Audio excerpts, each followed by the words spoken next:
So I'm going to show you a little end of the summer action that we've got going on.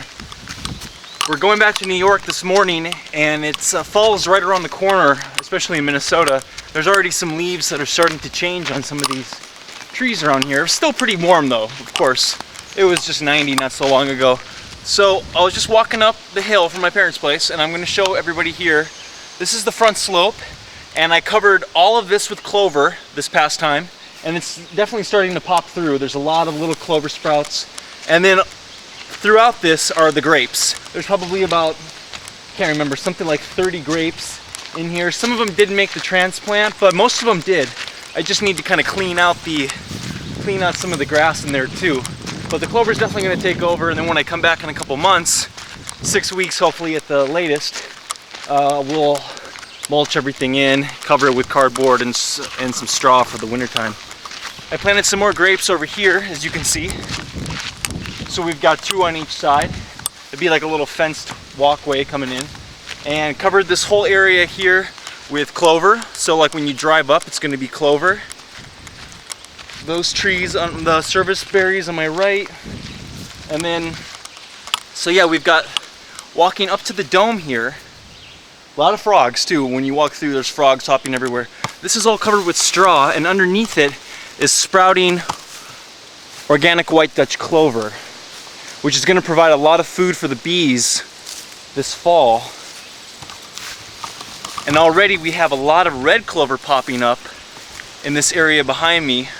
Remember, this was all gravel not more than 3 months ago, and now it's like this lush clover field.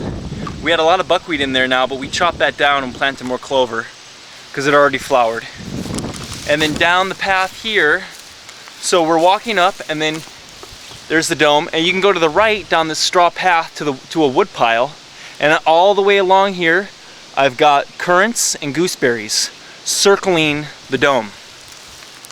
Right here we have a pomegranate tree just doing its thing. It actually got shocked a little bit in the springtime. Too small of a container, but we transplanted it, and there's lots of new growth. It looks really, really good. And then again, if you walk up to the dome and go to your left, we've got raspberries all the way around.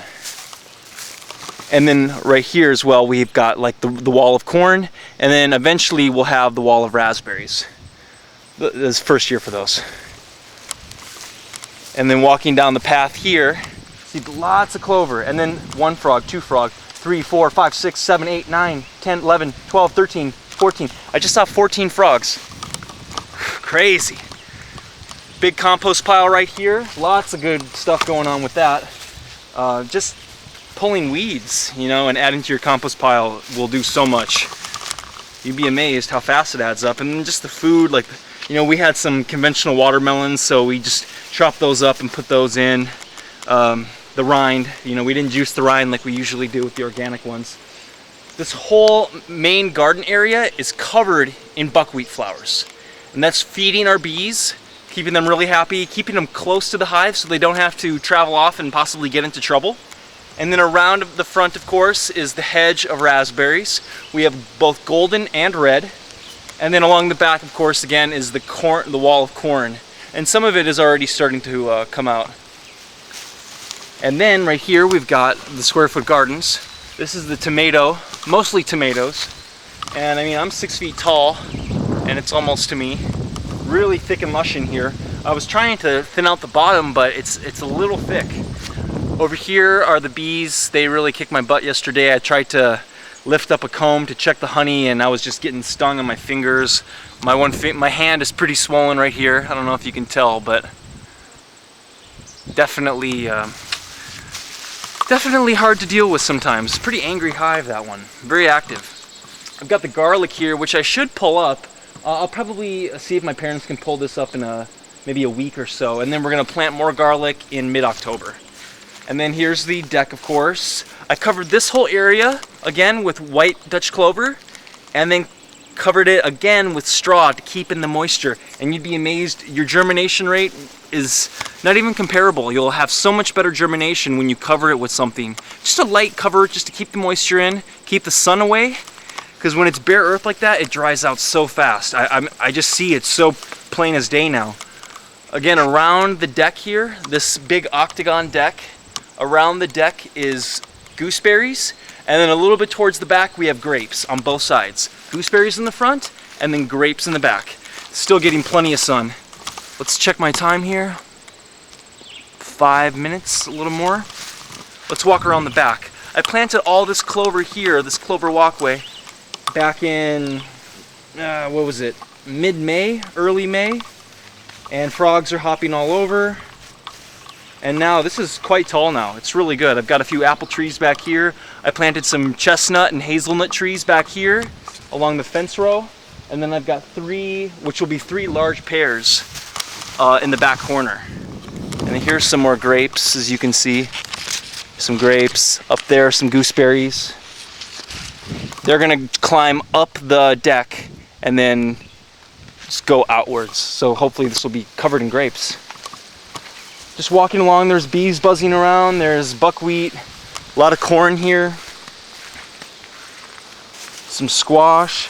Some of the trees that didn't do so well last year are coming out from the bottom, so we're gonna see what happens with those. We would never pull them out. Let me see, make sure it's showing. Right there. That's a pear. It was grafted, so there's a lot of, there were some different varieties on that rootstock. And from what I can tell, only the rootstock made it. So we'll see what that rootstock is, you know. It's an experiment. Along the back, again, I tucked in the dome as much as possible with more manure and soil, and then covered it in straw. So it's going to be nice and insulated this winter. It'll be able to stay a lot more warmer and trap that daytime heat in. Walking down this path here, right behind the dome, it's raspberries on both of your sides. And again, a walkway of clover. Here's some more corn, and then I'm just walking up on the side of the dome here. Raspberries on my left, corn on my right. The front, all the trees are doing very well. We've got cherries, apricots, apples, pears. Sometimes I think they're a little close, but I'm just gonna see. It's too late to separate them now. I just wanna, the canopy will fill itself in, and we'll see how they look. I'm gonna prune them for sure. I think a lot of people just let their trees go and they get to 25 feet, but we're gonna try and manage them around 10-15 feet and see how long we can keep that shape. Frogs are jumping all around. Next, well, when I come back in the fall, I've got this big wood pile right here, and there's some chipmunks living in there, and they're really nice, and I hate to disrupt their winter, so I think I'm gonna leave this wood pile for the winter time. And then in the spring, I'm gonna have to chip it, because we're gonna put maybe 3 more fruit trees back on this row here, and then more straw, more ground cover. It's already very, very healthy. I mean, it's been covered by this this debris for months and months now. Actually, years. It's been about a year and 4 months that it's been covered up. So I'm sure there's a lot of good stuff going on down there. But this is where we're at. I'm at 8 minutes. Oh, let me show you the dome. Jeez, crazy. Crazy. Actually, I'm gonna pause this so I can just cut it right here, and then I'm gonna show you some more stuff in the dome in the next video. All right, 1 second.